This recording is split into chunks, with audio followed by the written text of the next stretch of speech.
Hey guys, welcome back to the channel. Yesterday, I went ice fishing out at Metro Beach. I started off at the day sale without much luck, and as I was looking around, I saw a lot of people standing around, not having much luck either. So I decided to switch it up and drive over to the boat basins, and the fishing was a lot better out there. I caught a ton of fish out there. Most of them were pretty small, but I got about 5 8-inch keeper perch out there.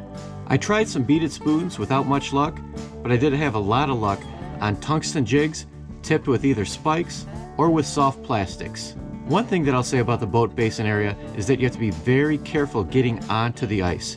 The ice leading up onto the parking area is very sketchy. My boot almost went through on the way up, and although you're not going to drown there, it's going to make for a very miserable day if your foot gets wet going onto the ice. And that was before all of the high temperatures and high winds that we had today on Sunday. One thing that I noticed made a big difference yesterday was when I applied Uncle Norm's Bait Buddy to the soft plastics I was using.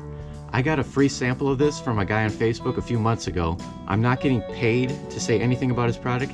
He didn't require me to make a video on his product. He only gave it to me hoping that I would fall in love with it and buy more of it. I also didn't expect to use it at all during the ice fishing season, but I thought, hey, why not? Let's give it a shot. There were a few times I put the bait in the water. I could see the fish on my Garmin, and they were just staring at the bait, not doing anything to it. I would take the bait out of the water, apply some of this lure scent, and instantly I would get a bite. So it obviously works, and I can't wait to try it on my kayak this season in the spring while going for largemouth and smallmouth bass. Here's a little bit of the action from my trip out to Metro Beach this Saturday.